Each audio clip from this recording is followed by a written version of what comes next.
आज की कहानी में हम देखेंगे कुछ साइंटिस्ट इंसानों की ओरिजिन जानने के लिए निकलते हैं, क्योंकि वो मानने के लिए तैयार ही नहीं होते वो ऐसे ही पैदा हुए हैं।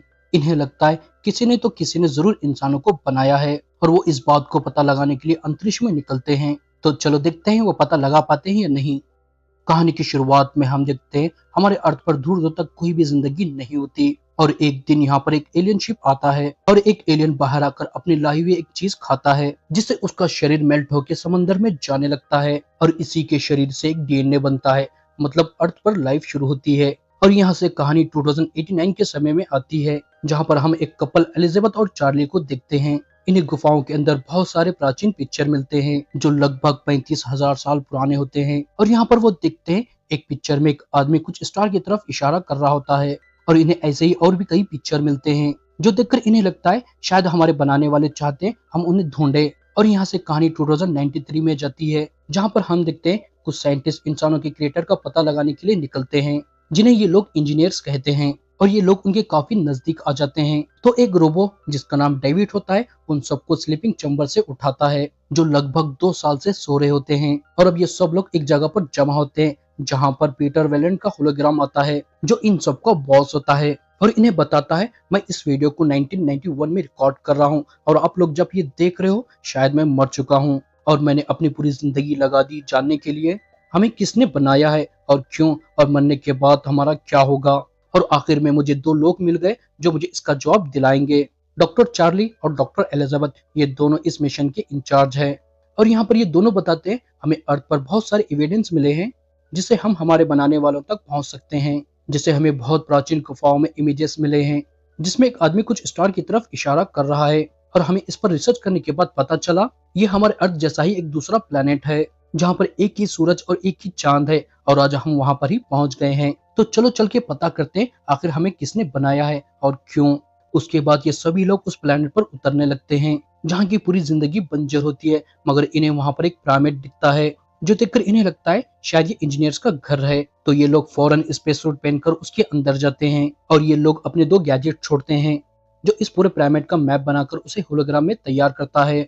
और उसी को फॉलो करते हुए ये लोग अंदर जाते हैं और थोड़ी ही अंदर जाने के बाद वहां पर वो इजीली से सांस ले रहे होते हैं, जो बहुत अजीब बात होती है। और ये लोग यहाँ से आगे बढ़ते हैं और डेविड गुफाओं पर मौजूद कुछ बटन्स को दबाता है, जिससे यहाँ पर इंजीनियर्स का एक होलोग्राम आता है जिसे देखकर लगता है मानो वो किसी से डरकर भाग रहे हैं। जो देखकर ये लोग भी हैरान होते हैं और उनका पीछा करते हैं, जहाँ पर ये देखते हैं एक इंजीनियर के सर पर गेट गिरता है जिससे वो मारा जाता है। और जाकर देखने के बाद सच्ची में उन्हें वहां पर एक इंजीनियर की डेड बॉडी मिलती है। और एली जब अपने गैजेट से उसे चेक करती है तो उसे पता चलता है ये इंजीनियर को मरे हुए पूरे 2000 साल बीत गए हैं। और यहाँ पर फिर से डेविड कुछ बटन्स को दबाता है जिससे वहां पर मौजूद एक डोर खुलता है। और जब ये लोग अंदर जाकर देखते हैं तो वहां पर इंजीनियर की एक बहुत बड़ी मूर्ति होती है जो इंसानों की तरह दिख रहा होता है। और यहाँ पर बहुत सारे सिलेंडर जैसा ही कुछ होता है जिसके अंदर से एक अलग तरह का लिक्विड निकल रहा होता है, जो देखकर सभी के सभी हैरान होते हैं और ये लोग समझ जाते हैं ये इंजीनियर्स का एक मकबरा है। और तभी यहाँ पर एक बहुत बड़ा तूफान आने लगता है तो कैप्टन यानी सभी को वापस आने को कहते हैं। तो एली उस इंजीनियर के सर को एक बैग में रखकर ले आने लगती है उस पर रिसर्च करने के लिए। और डेविड सबसे छुपकर एक वो लिक्विड वाले सिलेंडर को ले लेता है और ये सभी लोग उस तूफान से बचते बचाते हुए शिप के अंदर आ जाते हैं। मगर हम देखते हैं 2 साइंटिस्ट वहीं पर ही छूट जाते हैं और उन्हें वहां पर बहुत सारे इंजीनियर्स की लाशें मिलती है, जो देखकर ये कहते हैं ये लोग बच नहीं पाए तो हम कैसे बच पाएंगे। और वो ऐसे ही चलते हुए बहुत सारे लिक्विड वाले सिलेंडर तक पहुंच जाते हैं। तभी वहां पर एक क्यूट सा सांप जैसे दिखने वाला क्रिएचर आता है, जो देखकर ये लोग उसके साथ खेलने लगते हैं। लेकिन वो क्रिएचर एक साइंटिस्ट के हाथ पर चढ़ जाता है और उसे तोड़ देता है, जो देखकर दूसरा साइंटिस्ट उसे कट कर देता है। मगर वो क्रिएचर नहीं रुकता, उन दोनों को बहुत बेरहमी से मार देता है। और इधर एली उस इंजीनियर के सर पर रिसर्च करने लगती है, लेकिन अचानक से उसके अंदर कुछ होने लगता है और वो फट जाता है। और हम डेविड को देखते हैं स्लीपिंग चैम्बर में सोने वाले एक इंसान से वो बात कर रहा होता है और वो इंसान डेविड को कुछ ऑर्डर्स देता है। ये डेविड को ऑर्डर देने वाला इंसान कौन है हम कहानी में आगे देखेंगे। और इधर एली उस इंजीनियर के डीएनए को चेक करती है तो उसे पता चलता है उसका डीएनए इंसानों जैसा ही होता है, मतलब इंसान उन्हीं के डीएनए से बने हुए होते हैं, जो हमने कहानी की शुरुआत में भी देखा था। मगर ये देखकर वो चौंक जाती है और खुश भी होती है क्योंकि उसने आखिरकार इंसानों को बनाए हुए वालों को ढूंढ लेती है।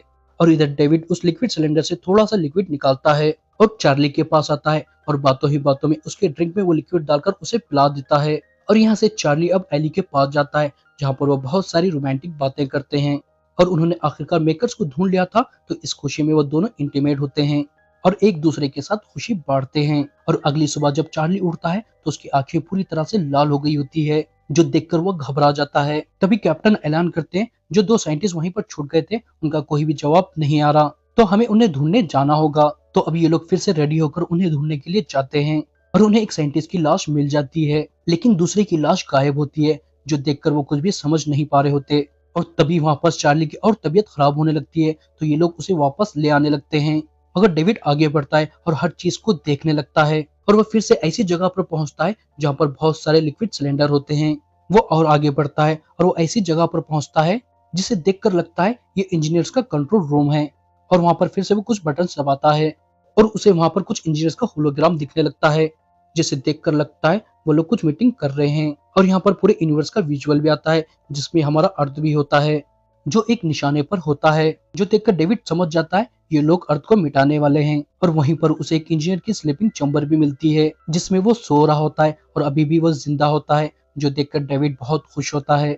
और इधर चार्ली की और ज्यादा तबीयत खराब हो जाती है, मगर वीकर उसे अंदर आने नहीं देती क्योंकि इन्फेक्शन किसी और को भी लग सकता है और चार्ली को भी ऐसे लगता है, तो वो उसे जलाने को कहता है। तो वीकर उसे जला देती है, जो देखकर एली बहुत रोती है। और इसके बाद बाहर जो भी गए थे उनका चेकअप किया जाता है और डेविड एली को चेक करता है तो उसे पता चलता है एली 3 महीने से प्रेग्नेंट है, जो सुनकर एली हैरान होती है क्योंकि वो पिछली रात ही चार्ली के साथ इंटीमेट हुई थी, तो 3 महीने में प्रेगनेंसी कैसे हो सकती है। जो सुनकर डेविड उसका स्कैन करता है और उसे बताता है ये कोई आम बच्चा नहीं, एलियंस का बच्चा है और वो बहुत तेजी से तुम्हारे पेट में बढ़ रहा है। जो सुनकर एली फौरन उस बच्चे को अपने पेट से निकालने को कहती है, मगर डेविड उसे कहता है हम इस बच्चे को अर्थ पर ले जाएंगे और उसके ऊपर एक्सपेरिमेंट्स करेंगे। इतना बोलकर वो उसे बेहोशी का इंजेक्शन देता है और यहाँ पर 2 साइंटिस्ट को भेजता है उसे स्लीपिंग चैम्बर में डालने के लिए। मगर यहाँ पर एली को होश आ जाता है, तो उन दोनों साइंटिस्ट पर अटैक करके एक ऐसी मशीन के पास जाती है जो कोई भी ट्रीटमेंट कर सकती थी। एली उसे अपना ऑपरेशन करके अपने पेट से उस बच्चे को निकालने को कहती है और वो मशीन उसका पेट करके उस बच्चे को बाहर निकाल देती है, जो दिखने में क्रीचर जैसा ही दिख रहा था। जो देखकर एली फौरन उस मशीन से बाहर आ जाती है, उसके अंदर जहरीली गैस छोड़ती है जिससे वो क्रीचर बेहोश हो जाता है। और तभी यहाँ पर वो साइंटिस्ट आ जाता है जिसकी लाश गायब थी, मगर अभी भी वो जिंदा होता है और उसके पास बहुत पावर आ गई होती है, जिसे वो अपने साथियों को बहुत बेरहमी से मारने लगता है और काफी सारों को मार देता है। मगर आखिर में कैप्टन यानिक आगे उसे जला के मार देते हैं और इधर इली भागते हुए कमरे में जाती है और देखती है वेलन अभी जिंदा होता है और वो पूरे टाइम इसी शिप पर होता है और जो डेविड को ऑर्डर दे रहा था वो यही होता है। उसे देखकर एली हैरान हो जाती है और उसे पूछती है अभी तक आप यहीं पर थे लेकिन हमें बताया नहीं। जो सुनकर वो कहता है मेरी जिंदगी के कुछ ही दिन बाकी है तो मैं उन्हें जाया नहीं करना चाहता था जब तक तुम इंजीनियर्स को ढूंढ नहीं लेती, और अब तुमने उन्हें ढूंढ लिया है तो हम उनके पास जाएंगे और उनसे अमर होने का रास्ता पूछेंगे, क्योंकि उन्होंने अगर हमें बनाया है तो हमें अमर करने का भी रास्ता उन्हीं के पास होगा। जो सुनकर वो कहती है लेकिन वो सारे तो मारे गए हैं। जो सुनकर डेविड कहता है नहीं, अभी भी उनमें से एक जिंदा है और हम उसके पास जा रहे हैं। जो सुनकर वो कहती है वो बहुत डेंजरस है और वो हमें मार भी सकता है, तो उसके पास जाना खतरे से खाली नहीं है। मगर वेलेन उसकी बात नहीं मानता और उसे भी अपने साथ चलने कहता है। जो सुनकर वो भी राजी हो जाती है और रेडी होने के लिए जाती है और उसके पास कप्तान यानिक आता है और उसे बताता है ये जगह कोई इंजीनियर का घर नहीं बल्कि उनके एक्सपेरिमेंट की जगह है और उन्होंने वो सारे क्रिएचर बनाए हैं और शायद यही क्रिएचर ने उन सबको मार दिया है। जो सुनकर एली कहती है नहीं, अभी भी उनमें से एक जिंदा है और मैं उससे बात करने जा रही हूँ। जो सुनकर वो कहता है ठीक है, लेकिन तुम याद रखना मैं कोई भी क्रिएचर को अपने साथ अर्थ पर नहीं ले जाऊंगा और वो इंजीनियर कुछ भी गड़बड़ी करता है तो मैं उसे रोकूंगा चाहे उसमें मेरी जान भी चली जाए। जो सुनकर वो ठीक है बोलती है और अब ये लोग एक टीम के साथ वहां पर जाते हैं और यहाँ पर डेविड सबको बताता है मैं इनकी हर चीज सीख ली है और यहाँ तक कि उनकी लैंग्वेज भी। और यहाँ पर मैं पहली बार आया था जब मुझे पता चला है ये लोग यहाँ से अर्थ पर जा रहे हैं उसे नष्ट करने के लिए, और यहाँ पर जितने भी क्रिएचर है उन सबको अर्थ के लोगों को मिटाने के लिए बनाया गया है, क्योंकि ये लोग इंसानों को खत्म करके एक नई जीवन का निर्माण करना चाहते हैं। ये सब सुनकर एली हैरान होती है और डेविड उस इंजीनियर का स्लीपिंग चैम्बर खोलता है तो वो इंजीनियर बाहर आ जाता है, तो डेविड उसकी लैंग्वेज में उसे बात करने लगता है, लेकिन बीच में बार बार वेलेंट इंजीनियर को उसे अमर करने को कहता है। इनकी ये सब बातों से वो इंजीनियर बहुत गुस्सा आ जाता है और सबसे पहले डेविड की गर्दन उखाड़ देता है और फिर वेलेंट और सारी टीम को भी मार देता है, लेकिन एली वहां से भाग जाती है और वो इंजीनियर यहाँ पर इसे उड़ाने लगता है, जो देखकर हमें पता चलता है ये कोई गुफा या मकबरा नहीं बल्कि ये इंजीनियर्स की स्पेसशिप है। और ये इंजीनियर इसे लेकर अब अर्थ की तरफ जाने लगता है, जो देखकर एली फौरन कैप्टन यानी को कांटेक्ट करती है और उन्हें बताती है ये इंजीनियर इस शिप को लेकर अर्थ की तरफ जा रहा है उसे नष्ट करने के लिए, तो तुम्हें इसे कैसे भी करके रोकना होगा। जो सुनकर वो उसे कहता है लेकिन ये शिप जंगी नहीं है। तो एली उसे कहती है तुम्हें कुछ भी कर कर उसे रोकना होगा। जो सुनकर कप्तान यानी समझ जाते हैं उसे क्या करना है और वो अपनी शिप को ले जाकर सीधे उस शिप से टकरा देते हैं, जिससे ये दोनों शिप भी तबाह हो जाते हैं। मगर इनकी शिप में मौजूद सारे लोग मारे जाते हैं, लेकिन वो इंजीनियर अभी भी जिंदा होता है और वो एली को मारने के लिए आता है। जो देखकर एली उस इंजीनियर को उसी क्रीचर के पास ले जाती है जो उसके पेट से निकला था और अब वो बहुत बड़ा भी हो गया था। तो एली उस इंजीनियर को उस क्रीचर के पास फंसाकर वापस बाहर आ जाती है।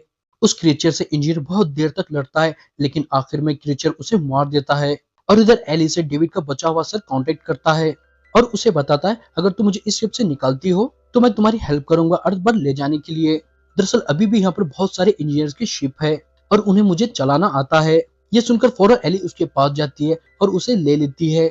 मगर एली का प्लान अर्थ पर नहीं बल्कि इंजीनियर्स के प्लेनेट पर जाना होता है, क्योंकि वो उनसे बात करना चाहती थी और जानना चाहती थी उन्होंने इंसानों को बनाया है तो आखिर उन्हें क्यों मारना चाहते हैं। जो सुनकर डेविड भी रेडी हो जाता है उसे उन इंजीनियर के प्लेनेट पर ले जाने के लिए और अब ये दोनों उन इंजीनियर्स का शिप लेकर उनके प्लेनेट पर जाने लगते हैं।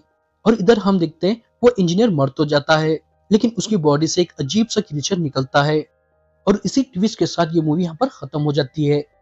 दोस्तों इसका सेकंड पार्ट भी है, अगर आप देखना चाहते हैं तो हमें कमेंट करके जरूर बताएं। तो बस इस वीडियो में इतना ही, अब मिलूंगा मैं आपको अगले वीडियो में, जब तक टाटा बाय बाय।